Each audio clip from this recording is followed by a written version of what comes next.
Everyone can touch AI. Everyone can play with it. I know a lot of people are scared to be on video. You got to evolve. The landscape is definitely changing.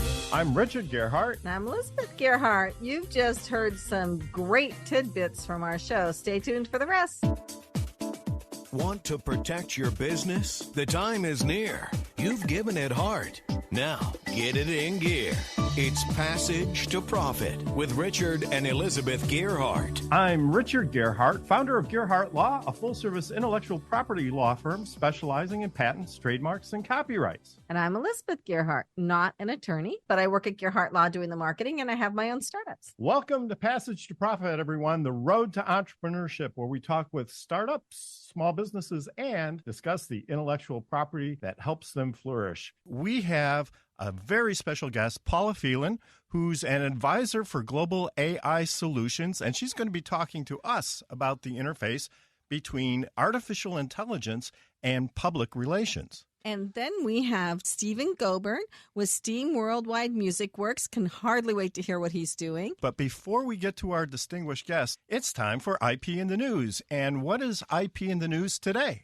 Well, apparently there is a trademark battle, but it's not a typical trademark battle. Trader Joe's has their name and their logo, and the employees there were trying to unionize, and they took the name. They didn't take the picture. They took a different picture, and they made a tote bag just like the Trader Joe's tote bag, only different, but they had the name Trader Joe's. So Trader Joe's took them to court and said, you can't use our name. That's trademark violation. Right. So a union who was trying to organize at Trader Joe's created a tote bag that had the Trader Joe's name on it, and they were using this to try to raise money. And, of course, Trader Joe's has a trademark on the term Trader Joe's. So as part of the labor negotiation, they decided to sue the people who were trying to organize for trademark infringement. And the court threw it out, which was a pretty interesting development because normally this would be considered a trademark infringement, right? But because they were trying to organize and they used the Trader Joe's name, the court said that was okay, right? Well, the union people were using it to raise funds by selling these tote bags, but Trader Joe's, I think what the court thought was Trader Joe's wasn't really mad that they were using the trademark. They were mad that they were trying to unionize, and that's why they threw it out. This is actually the second case where this has happened. It's really interesting. In New Jersey, they had the same type of case with Medieval Times employees, you know, the people with the big turkey legs and the jousting and all that stuff.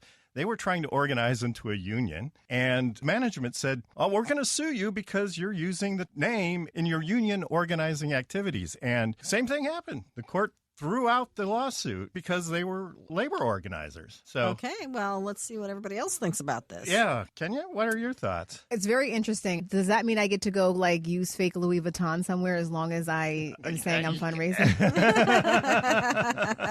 You're going to start a union movement for Louis Vuitton.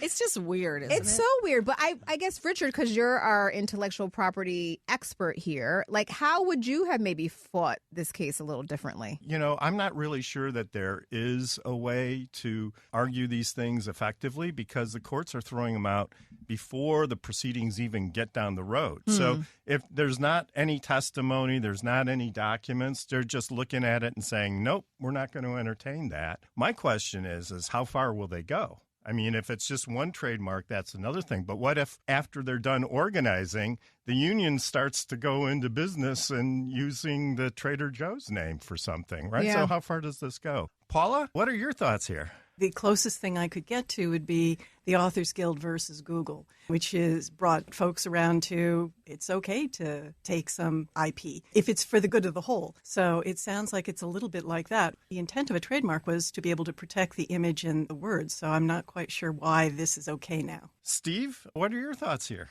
I would have to see the imagery, the type of fonts. Is it a similar font to the actual Trader Joe's, you know, things like that. And I'm thinking like, you know, how I relate to this on the music front is the whole sampling thing or interpolation, how some songs can be inspired from other songs and how that goes into court, you know, so I'm just thinking like along those lines. So I get where the court is coming from because they're trying to unionize and maybe they're like, let's throw it out and see where this goes. So that's kind of what I'm thinking. Yeah, but you raised some interesting points. trademarks. Like maybe it depends on the business, but if it were like a record label or something and the employees were trying to unionize, when they start using the record label's music or other artists' music, very interesting precedent for sure. As always, if you are interested in learning more about trademarks, you can go to our website, learn more about trademarks.com, and download free content. Great information about trademarks. Learn more about trademarks.com. Or you can always call Richard. Or you can call me too. Go to gearhartlaw.com and we can talk about this or whatever else you want around trademarks. So we have Paula Phelan with us. And as I mentioned at the outset of the show, she's going to be talking to us about the intersection of artificial intelligence and public relations, and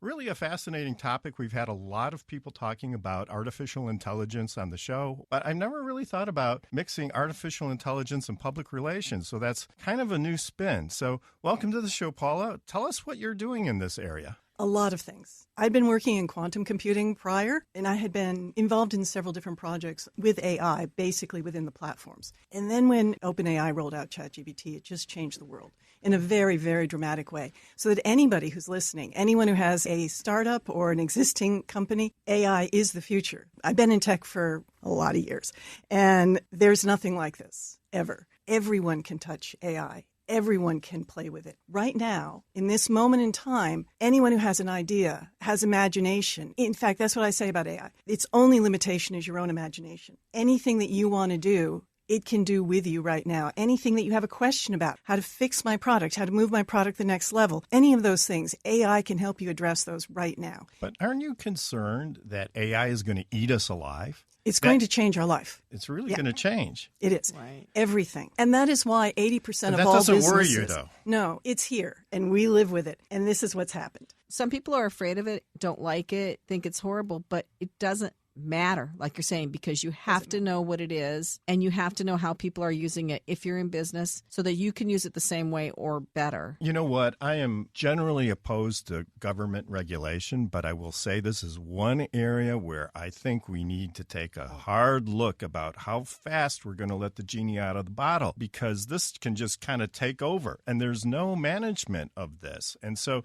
where there's certainly a lot of great things, there's a lot of stuff that's really scary. I saw a program where they were using AI to make drugs, and the scientists, just to see if they could do it, were making poisons, using AI to make really effective poisons. So there's a downside to this. We're silly if we don't try to deal with that. We absolutely have to. And the EU is one of the places to look to first, because the EU has done the best part, especially around privacy. For instance, the best way to go after this isn't going to be around copyright infringement per se, because AI can copy everything, right? We know about Getty and music in particular. There's going to be a lot of issues around the creatives losing to AI. But the way California is approaching it is they're looking at it as a privacy issue.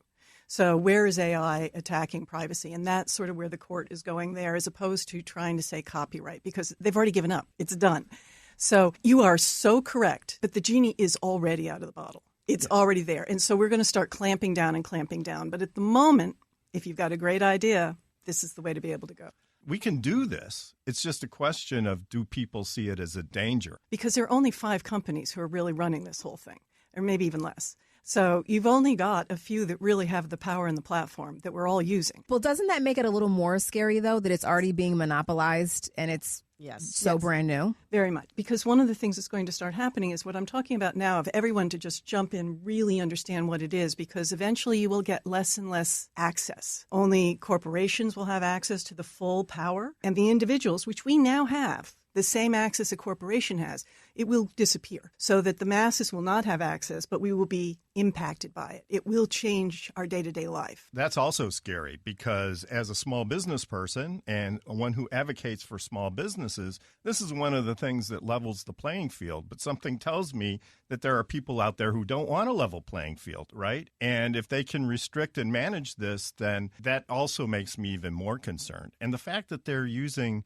people's information and their personal information. When people started posting stuff on Facebook, did they ever think that AI was going to come along and start collecting that information and, creating all sorts of dossiers about people and, all sorts of stuff like that? It was just never even thought of when you started. But now look at where we're at, right? And there's nothing anybody can really do to stop that. To Paula's point, you have to know about it. as much as your interest will take you or your tech ability will take you, you have to know about it because it is impacting our future and it is impacting your future. I love this philosophical discussion, but, but I'm kind of interested. We've been using it in our marketing for over the last year. That's, I think, one of the places when they brought out AI, the people in marketing were like, yes, we're going to grab this and run with it. And it's creeping into every other area a little more slowly. So what are you doing with it in marketing? How do you use it? Sure. So in the public relations arena, basically what we can do is up until now, you had to actually know the people you were reaching out to. You'd have relationships, understand where they'd been in the past, where they were going in the future, all of that. With AI, you don't need to do that. It simplifies the entire project completely for a lot of the things that, Richard, you mentioned in terms of what's been scraped already. It's out there. So it is just collecting all of the information it already knows about you, or the journalist in this case, and can identify this is what this person cares about. This is what they're writing about right now. This is what they're posting.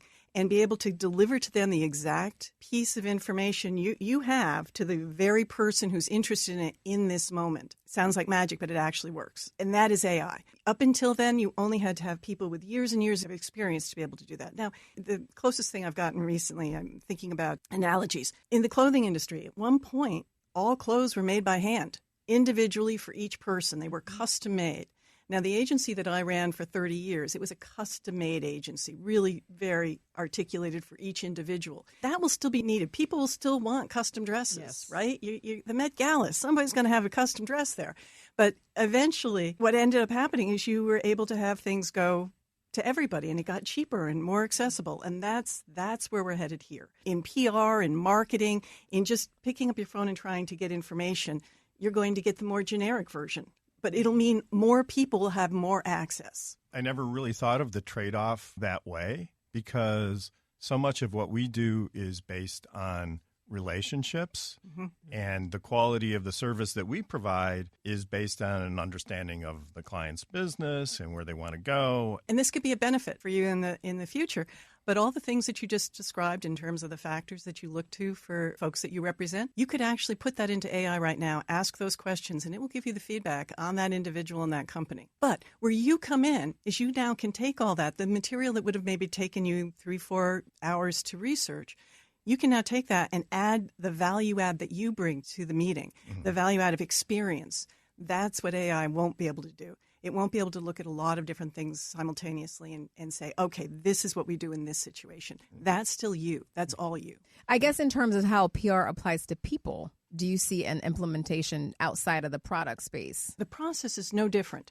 It's just that the AI takes all the work out of it, all of the research and the time that you spend truly trying to understand that person and where they're focused and all of that. It will just say, okay, these are the 5 people that are really going to care about what you have to say about your brand and such, and then build off of those. It's the same thing with relationships. You don't remove relationships from the equation. They're still essential. But now you're talking to the right people. As opposed to sending out a press release to 350 people, you're going to focus it on 10 people, and actually then those people are the ones you're going to reach out to and actually have communication with. And I confess I am sort of expanded beyond the PR sphere. So it's just one of the wonderful implementations. Where can people reach you? In a variety of places, but certainly Paula at nadelphelan.com if it's a business side of it, and if it's the art side, Paula at paulaphelan.com. And how do you spell Phelan? P as in Paula, Helan. Great.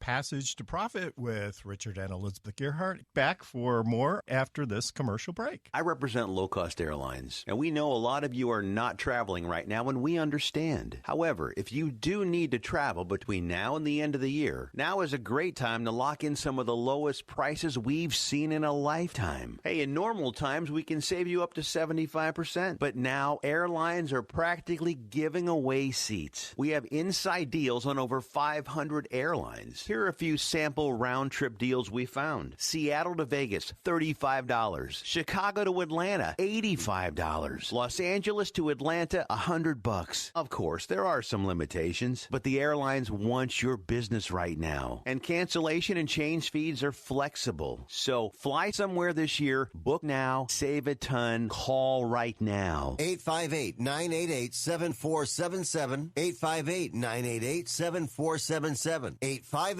858-988-7477. That's 858-988-7477. Have you ever met a single person in your life that enjoys paying taxes? No, no one does. If you can't sleep at night because you have a huge problem with the IRS, I've got some free advice for you. This service is strictly limited to individuals that owe the IRS $10,000 or more in back taxes. And if you qualify, we can guarantee that you won't be writing a big fat check to the IRS, or our services cost you nothing. The first 100 people that call today will get a free tax consultation worth $500. Stop worrying about your IRS problem. We can help you, we promise. Call the tax doctor right now. I mean right now, to learn more. 800-917-8546. 800-917-8546. 800-917-8546. That's 800-917-8546. Now back to Passage to Profit. Once again, Richard and Elizabeth Gearhart. And our special guest, Paula Phelan. Artificial intelligence and public relations. Kenya. Can they use AI as a substitute for like a real PR person? Mm-hmm. Up to a point. By having this technology and being able to make these connections, it just reduces the cost. As a high-priced agency for many, many years, I could not support startups. Not really. A lot of my friends, of course, are doing startups and such, and there was nothing I could do. There was no way I could financially be able to support them with the staff that I had. By leveraging AI, they can now get quality PR in a way that they wouldn't have had access to before. And if you're really, really just getting started and you've only got a couple $100, yes, you can do it yourself. But be careful. That's the one thing, and that is the difference. PR people are professionals. There is a way to approach people. There is a way to have an understanding of what the needs are and requirements are of the media, and to recognize that as you're reaching out to them. And if you're just an individual in a startup, and I see this all the time, where they just assume that the journalists are order takers. And that is not the case. They're individuals who have interest and write because they care about something. And it's a matter of being able to figure out who those people are and what they care about and giving them the right message at the right time. So one of the things that you talk about on your website is how important it is for entrepreneurs to have a PR strategy and try to position themselves and their companies as thought leaders in their particular industry, especially if they're looking for investment funding, right? Because investors like the thought of investing in a company that has some sort of presence or is going to have some sort of impact. So maybe you could explain a little bit more about that. Yeah, this is really important. Thank you for bringing that up. The concept of, if we build it, they will come is very strong in Silicon Valley. We create this technology and then we hope we can find a place to sell it. It's important to realize from the very beginning that the VCs and the funding sources that you're going to as a startup, they need to hear about you. They need to know who you are and what you're doing and what it's about before you ask them for money. So they need to understand at least that you're out there, that you're real in some way. And the other thing that most people don't realize is when you go to somebody and you're asking for money, you're not asking for their money unless it's a private equity. But even then, those people asked other people for money. And so they need to be able to explain to those people why they're giving you money. So that is one of the reasons why PR is so important for startups. And it always broke my heart that I had to turn people away because it makes your funding process go so much smoother. And you have to do it anyway.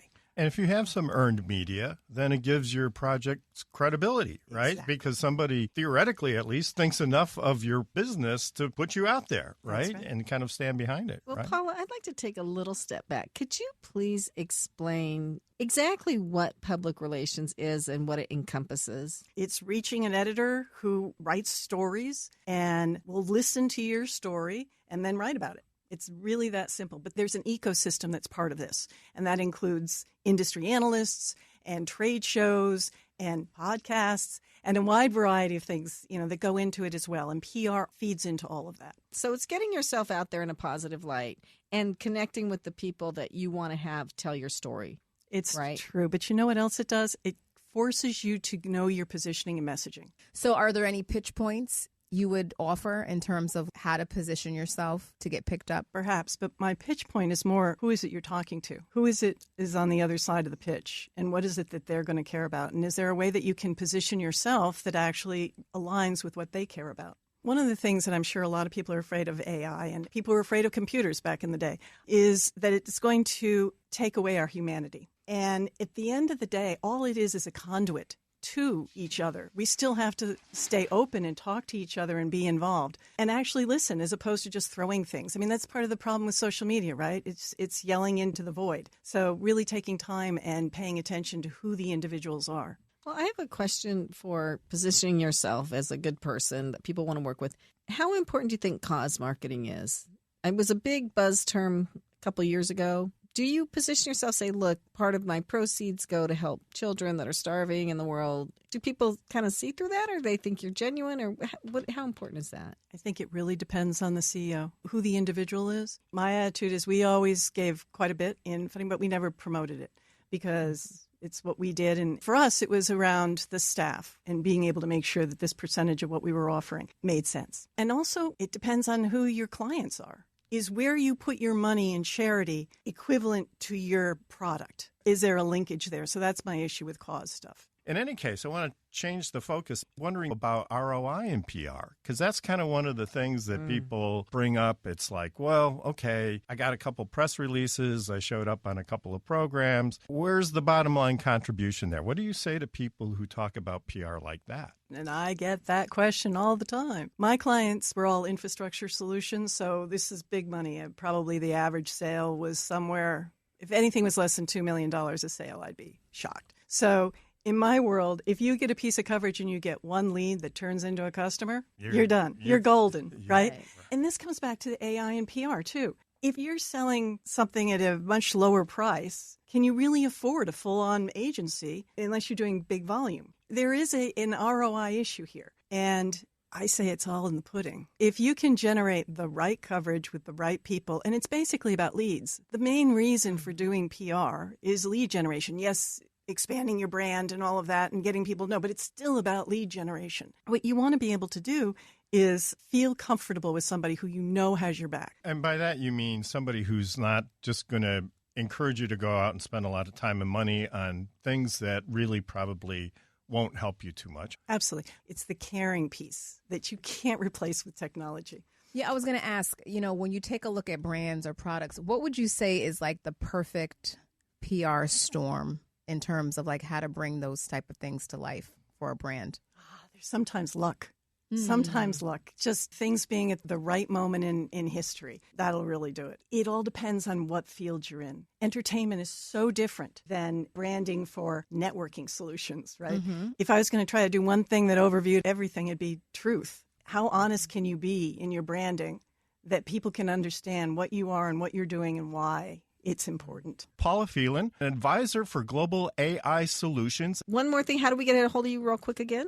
Paula at Nadel Phelan, Nadel, Phelan.com, or Paula at paulaphelan.com. Passage to Profit, Road to Entrepreneurship with Richard and Elizabeth Gearhart, our special guest, Paula Phelan, and we will be right back. Do you own an annuity, either fixed rate, indexed, or variable?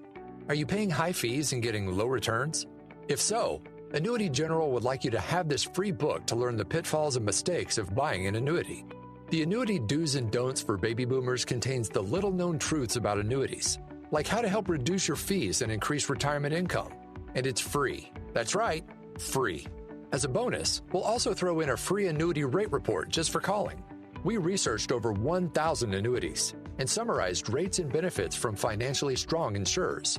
You get Annuity Do's and Don'ts for Baby Boomers and the Annuity Rate Report, both absolutely free for calling Annuity General today. Hurry, supplies are limited. Call now. 800-653-8302. 800-653-8302. 800-653-8302. That's 800-653-8302. The old way of living with diabetes is a pain. You've got to remember to do your testing and always need to stick your fingers to test your blood sugar. The new way to live your life with diabetes is with a continuous glucose monitor.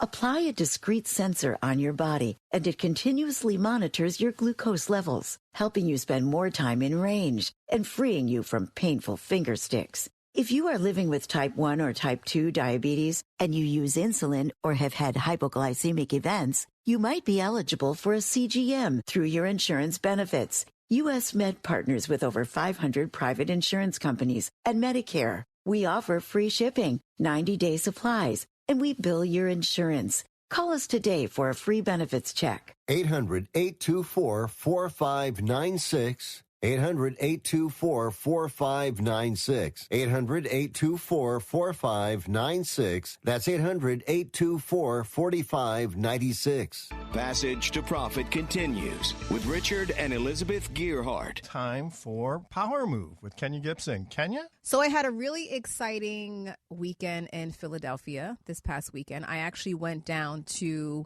PodCon, which was an event that I found out about a week ago. It was a free podcasting event for creators put on by Wallow267, which is who I want to give Power Moves to today because he rented out the whole Met Philly, which is a big, beautiful theater there, probably about 5,000 seats. He rented out the entire thing.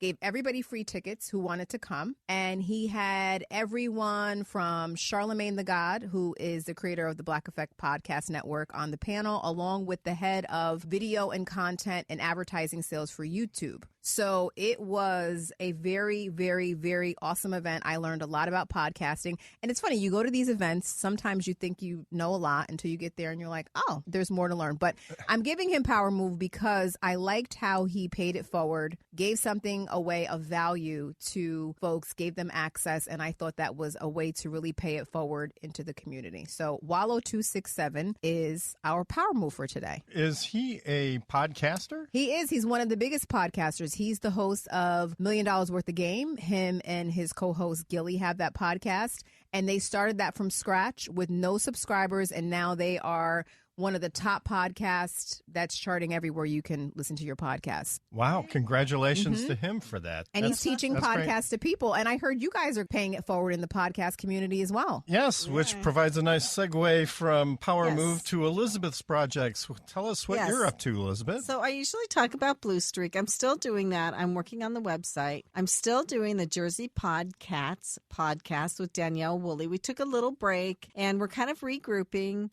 Podcasts, you get a format, you do it. It doesn't always have to stay the same. You evolve, you change. So we're going to go from an interview format to where she and I are talking this season about things that we think are important that people want to know about. And if you have a podcast or something on YouTube and you have the comments open, see what people are saying in the comments. That's really what they want to know about. And then you can figure future episodes from what people are asking about in your comments. The next thing, though, that we're doing, Richard and I own a building in Summit, New Jersey. We have the law firm in there. We had it almost full at points, but of course then COVID hit. And even before COVID, people were remote. So now we have this building, and you can't rent office space for the life of you because everybody's sitting there with their buildings half empty, right? But during COVID, Richard and I, well, Richard mostly, I have to give him most credit, honestly, put together a podcast studio in the upstairs of our building. Yes, my inner geek came out, and I got with all the audio and the visual equipment and just went crazy. He did. He set up lights. We had a guy come in and show us like where things should be for best effect. We have a Rodecaster mixer for the sound. We just bought a video mixer editor machine that'll help a lot with the video part of it. And so we've been doing that. And it dawned on me that we could let other people use the studio and we could help them with their podcasts. It's very local, and that's okay. I mean, we can do podcast consulting outside of just the local area, but what I really want to do is have people come to the studio in Summit, New Jersey with us and do their podcasts. We can help them from soup to nuts. Like, what do you want to do a podcast on? What do people want to hear about?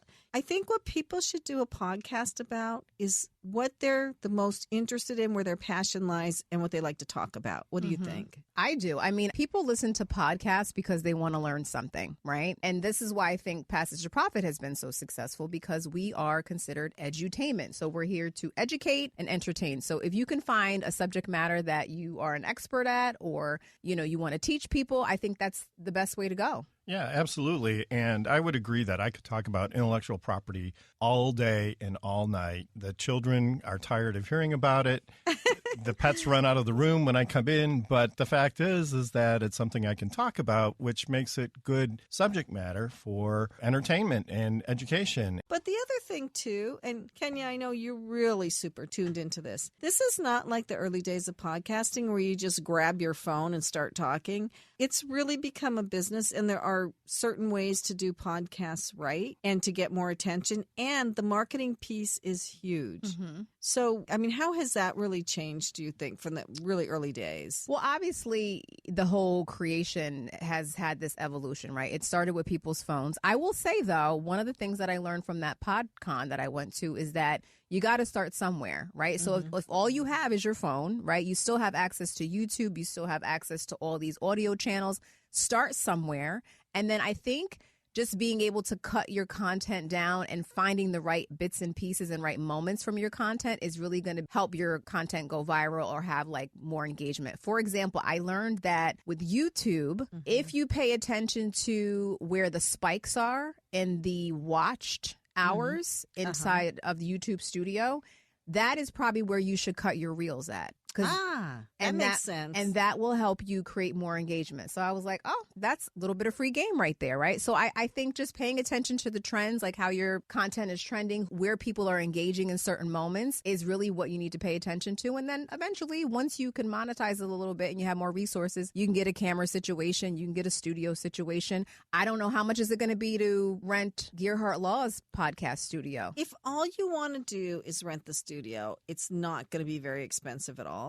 If you want a produced video at the end, there'll be fees for that. So we're going to bring people in that are experts that help us. So we're going to have an array of services that people can pick and choose from what they need. And I have somebody who's actually doing a meetup with me. Her name is Stacy Sherman, and she's speaking at PodFest in Florida. She's really good. She does customer experience, and we're going to do a podcast after the meetup and talk about the high points from the meetup. So we'll have that little podcast going. But I'm thinking kind of for people who aren't very technical, they don't want to fool around with having to hook a microphone into a roadcaster and make sure it works right and get the lights positioned just so their face doesn't look all shadowy and stuff. So I'm thinking for people that just want to try it out, we could give them as much or as little as they want. For people that have a great podcast, know how to do it, and just want a place to do it that's soundproofed and looks really cool, then they just have to pay rent. So Paula, what are your favorite ways? What are the channels, your favorite marketing channels to promote podcasts? I would say iHeart is the biggest. Spotify is the biggest. Obviously, Apple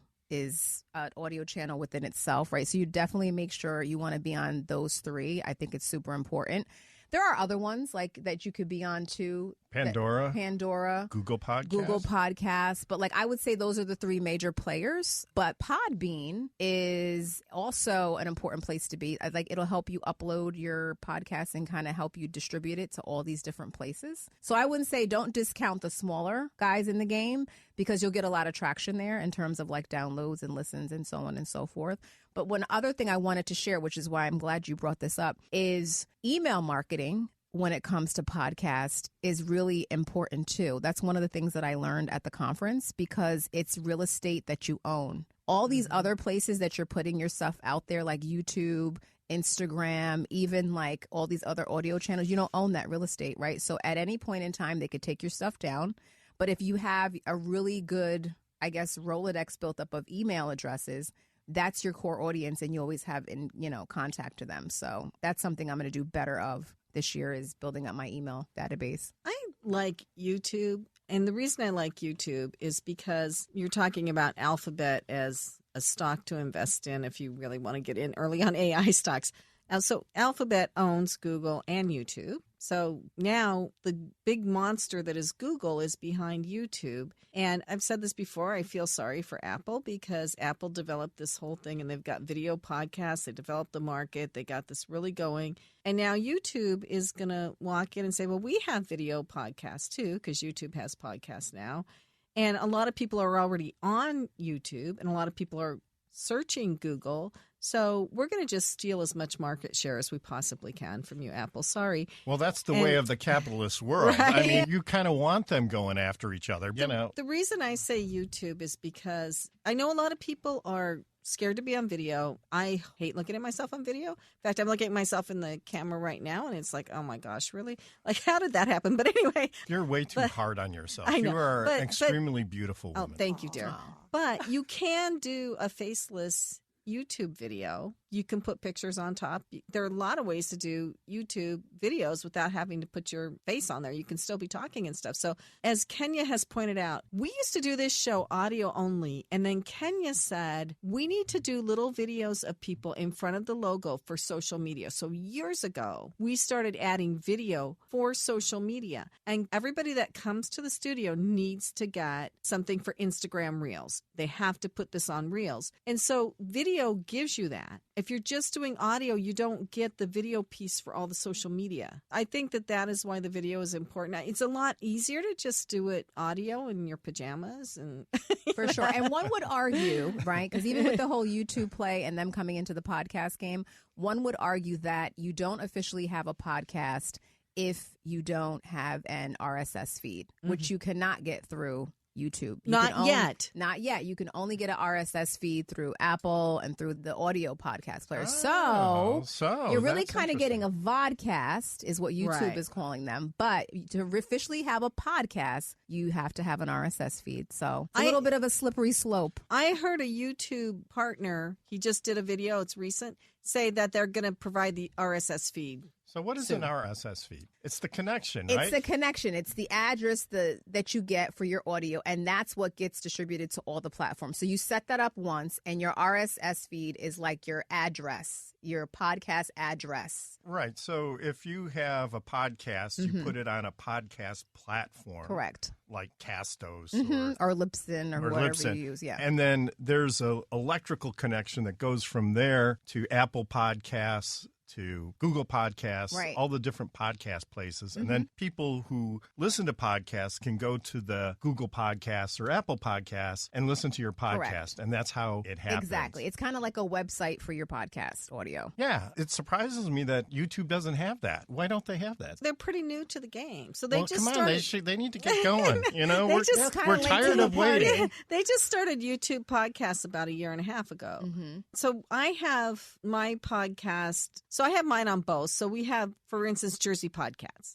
That we use Buzzsprout. But we do have it on YouTube. We have the whole videos on YouTube. And she puts the intro and outro on them and everything. But we have them on YouTube Podcasts because they put YouTube Podcasts in different places than just YouTube videos. So you get YouTube Podcasts on YouTube Music and other places. So you get more exposure if you put it on there as a podcast. What do people who are thinking about starting a podcast need to keep in mind in order to start a podcast? So we talked about subject matter. So what else do they need to do? Well, they either need to find a studio. I think it's easiest to find a studio and rent it and see if this is something that you really want to do instead of buying. I mean, we spent probably $2,500 on equipment, and I would not tell everybody to do that for our studio. So for me, if I were to do it starting today, I would go to a studio and just try it there and have people helping me. What about just using your phone? You can just use your phone. The thing is, you're going to get discouraged if nobody is downloading your podcast. You may have the best content anybody's ever heard, the funniest joke,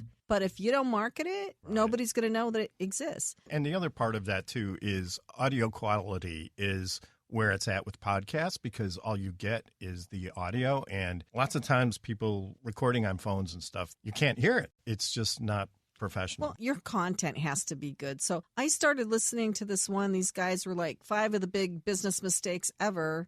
I forget who they were. And they're like, yeah, well, we were going to have 5, but, we decided just to have 1. So what did you eat for breakfast this morning, Tom?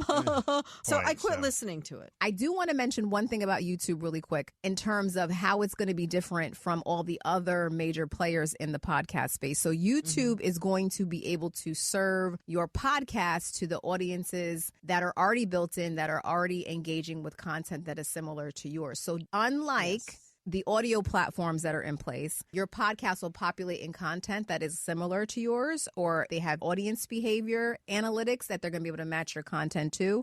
So they're going to be able to super serve your content and get it in front of more folks more effectively. which I think the audio companies need to innovate a way to be able to do that. So let's not give away any more secrets, dear. We're stopping this here. Okay. Well, I learned that for free, so I wanted to make sure at least I Our paid audience was attention. just waiting for that moment. But I've been waiting this whole show to hear from Stephen Gobern. He's a musician. He's got Steam Worldwide Music Works, and he's been sitting here so patiently. So please, Stephen, tell us how you started this, what you're all about. Anything surrounding like creative stuff, but mostly on the music side. So I run a production company. So I work with artists, produce records, mix records, all that stuff. What kind of music mostly? I'm Jamaican, so, reggae, dancehall, hip hop, and now Afro beats is a thing now. We're finding there's less genres around. It's just music. It's very open as long as it feels good, so it's less about the genres. That is my favorite kind of music, feel-good music. Of course. Of course. So, Stephen, how'd you get involved in the music world, and how did you build this business? Well, I was an avid, music listener, and I would always, as a kid, just be fascinated. How do you create music? And I'm a big technology buff, and I realized that there's a lot of technology involved in creating music nowadays, right? Now there's AI, which is kind of scary for us creatives, but I'm learning to adopt some of that into my business as well, using AI to write campaigns and stuff like that. I'm really exploring that. But yeah, I've been doing it for years. It's something I'm passionate about, and I just like creating. Paula, you had something you wanted to ask. I, too, am a creative, so people always ask me, is AI going to destroy anyone ever making any money from anything creative? And my attitude is Napster started that. Napster and Limelight managed to do that all by themselves so that a creative can't stop creating. That is who you are. If you're going to do it, you're going to do it. And you might make money, you might not, but that is who you are, and you can't stop yourself. I don't see an answer to this, by the way. I believe that creatives just aren't going to make any money for a long time to come, as long as AI and the internet are out there. So I'll be curious how you hope to stay solvent. Yeah, the landscape is definitely changing. Similar to years ago when the MP3 came about, this is just a new version of that. You got to evolve at some point. It is scary times, but I think the cream always rises to the top. Yep. So in a sense, we're AI and technology, and it's easier to make music nowadays, right? You don't have to be the best singer. Everyone's auto-tuned. Like 99% of the music is auto-tuned. I do it in my productions. Someone might hit a wrong note. I just shift it. There, instead of doing 100 takes trying to nail it, right? So there's a tool for me to say, hey, instead of spending hours in the studio, I could just, maybe I could do it in 10 minutes, right? So I think right now is, as far as like making money, it's more about licensing. So there it comes to like IP, owning your IP. You hear artists talking about owning their masters, so that's how they're generating revenue. And now they're less dependent on major record labels. And now they could put out their own music, just like how you put out your own podcast, right? So it's just all about, just making quality content. I look at music as just content these days. Just put it out there and see what people react to and make adjustments accordingly. So it's definitely different times. Wow. Yeah. So you say it's just content. To me, that means you're less concerned about the artistic pieces of it and, kind of going towards something that's more, mechanically oriented? No, I mean in the sense of how music is distributed nowadays, where it's less about someone's going to go into a Tower Records. I know I'm dating myself.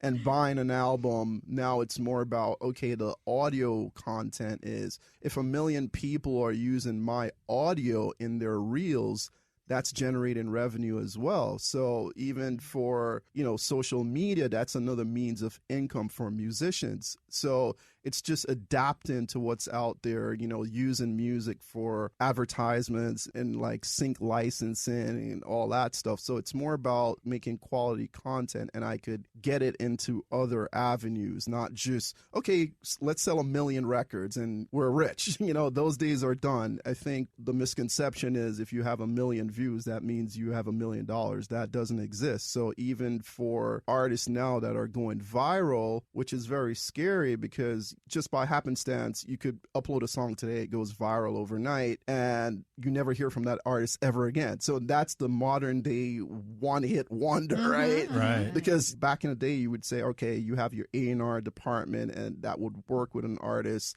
to develop them, get them media trained, and all that stuff. All that is mute, right? So it's kind of scary. It's saturated. The music landscape is super saturated. So that's why I said it's all about making quality content. I'm sure there's a million podcasts out there in the world. So it's all the same in my opinion. Yeah, I mean, I was looking at some podcast music websites, and they thousands and thousands of songs by artists I've never heard of before, right? And you can download these and you don't have to worry about copyright strikes, right, on your content. But that does create a new market for musicians. Sure. That's a new opportunity for them to capitalize on their creativity. Right? Absolutely. I mean, getting your music into these libraries, as we call them, it's all part of sync licensing. So for independent artists, it kind of opens up more doors than saying, all right, I have to have my record on a radio station to generate some revenue and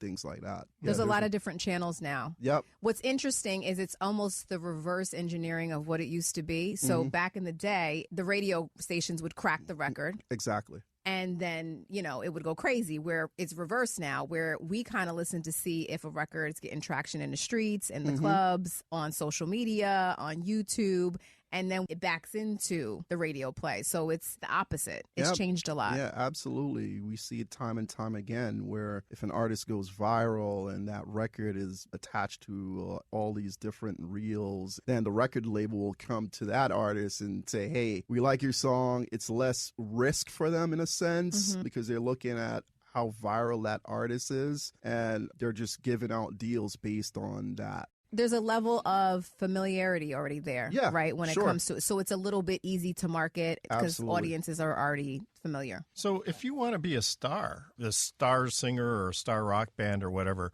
how does that happen now as opposed to maybe the way it happened in 1960, you know, with the Rolling Stones or whatever? It's uploading content to the internet. That's really it. In modern history, you could look at an artist like Justin Bieber, just a kid with a guitar on YouTube, and he went viral. And look at where Bieber is now, right? So now that's almost like the standard is, okay, let me develop content, let me put out myself, let me upload to all the social media platforms. Let's build a following. You know, it's all about the following. And now you can look at, okay, if I have 1,000 followers, that's going to engage with me. That's going to buy my content, my merchandise. So now I could start selling merch. And yeah, I may not sell out an arena, but if I have a smaller venue and I have 1,000 people guaranteed that they're going to buy a ticket to my show and buy my merch, I could make a living, right? So it's all about targeting your audience and the engagement. It's key. It's very entrepreneurial. Yeah. Yeah, I was going to say, this is happening in art and all forms of creative, because if you have to have a following. If you're a writer, if you're an artist, you need to be having a following before anybody's ever going to sign you up. So it applies. So what's the best social media channel? For music, it's definitely YouTube because it's pretty much open, it's free. So you got to think about other regions of the world where certain platforms aren't available in those countries. So now it's not just, okay, looking at the United States, it's really looking at the entire world and see where your music is resonating, right? So now you have all that data. So now when I want to push a campaign, I could say, all right, this part of the world is responding to this music. So I'll just market there and build it up. So we have these tools available, which is really cool, that you never had before, right? You just put your music out there and hope someone will engage with it. Now we could see that data in real time. Would you advise a young person who's interested in becoming a musician to spend more time studying computers or more time practicing their instrument? Both. You know, it's really both. You're going to get to a point where you're like, I've reached mastery level, but now I have to be, you know, at least efficient with all these other tools like AI and marketing and things of that nature. So, which is interesting because I know a lot of creatives who just hate anything that's mechanical or or electrical. I work with them. And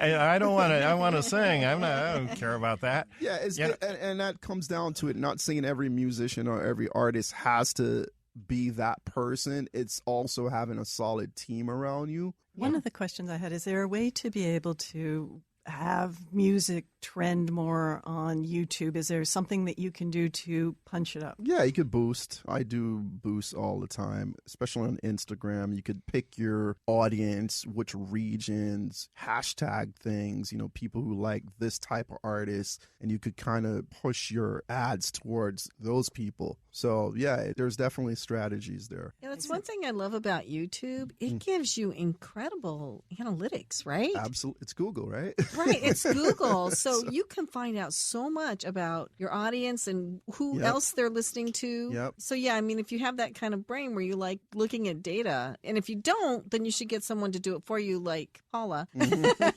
or someone who owns a marketing agency who can tell you this is what you got to do. Absolutely. Right? Stephen Gobern. He's got Steam Worldwide Music Works. You have new music that you're promoting. Oh, yeah, sure. Right, and you have a new song, a new artist. So most recently I'm working with an artist. His name is Don Youth, based out of Florida in Miami. And we just came out with this record. It's called Holiday, and the official music video. So you could go check that out on YouTube. So Don Youth, DON space YUTE. Holiday. I fully produced it, and that's the record I'm servicing right now. Excellent. How can people find you? At Steam Worldwide, so STEAM Worldwide, IG, on Twitter. That's the best way to get to me. And your artist? At DONYUTE. And you'll see us promoting the song and video heavily there. Awesome. Passage to Profit, The Road to Entrepreneurship with Richard and Elizabeth Gearhart, and of course, Kenya Gipson, our media maven.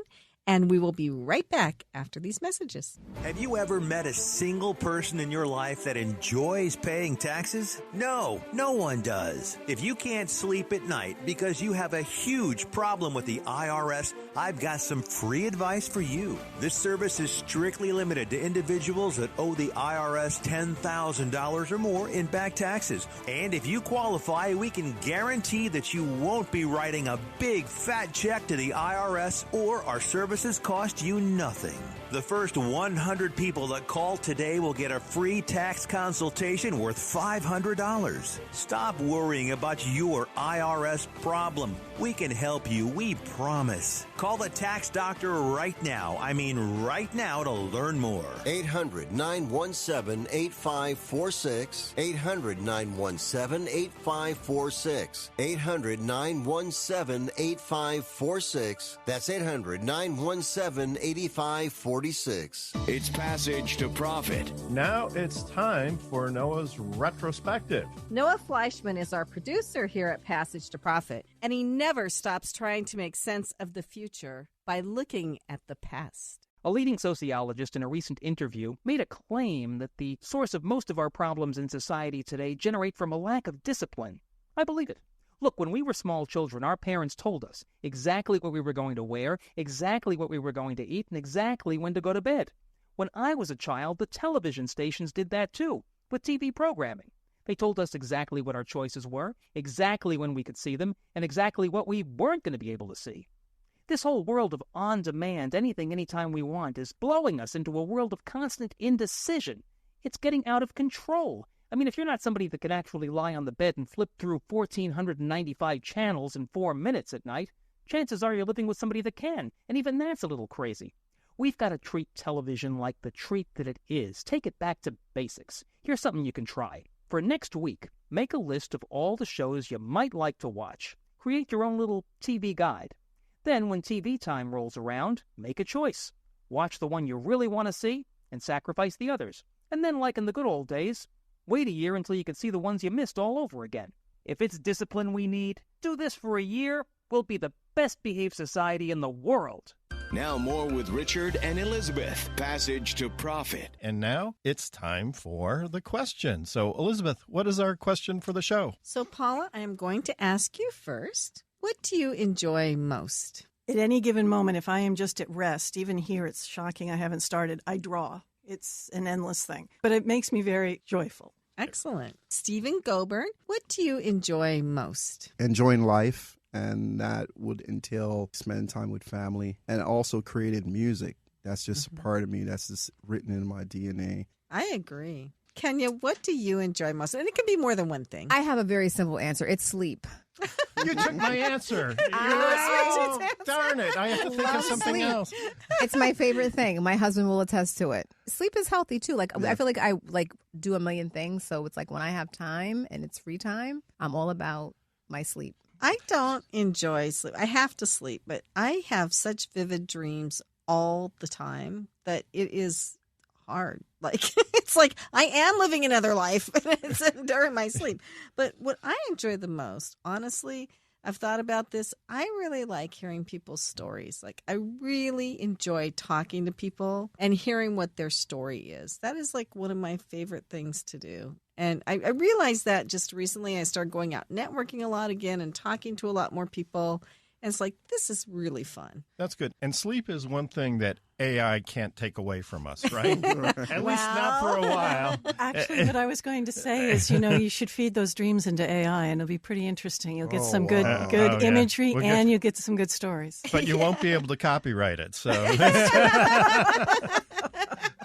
Yes, I will. So the reason I ask this is because I think it's important as entrepreneurs. I think the reason we become entrepreneurs is to do what we enjoy. Like most things in life, you start out and you're very enthusiastic, and then the rubber hits the road, right? You have to deal with the challenges as well as the pleasures of the journey. But at least if you get to pick your own journey, you get to pick your own challenges, right? And I think there's a lot to be said for that. I really think there is. I did want to bring back one thing with the AI. So I've been trying to do these stories and trying to illustrate them. And I watched scary stories that were done by AI. And the voice is very monotone and the pictures are very flat. But the biggest thing was the creativity wasn't there. I often get asked, well, wait a minute, if AI is going to write everything, why do we need writers and all of this? Once you start working with AI on a regular basis, you can always recognize something created pure AI that doesn't have that human element to it. It's flat. It's just what you described. And that's the thing. People who are submitting material into journalists and studios, you can see it. You know when something's written with AI. You need that person behind it to make it special. Paula Phelan, Global AI Solutions. Where can people reach you? Paula at nadelphelan.com if it's a business side of it. And if it's the art side, Paula at paulaphelan.com. And how do you spell Phelan? P as in Paula, Helan. Great.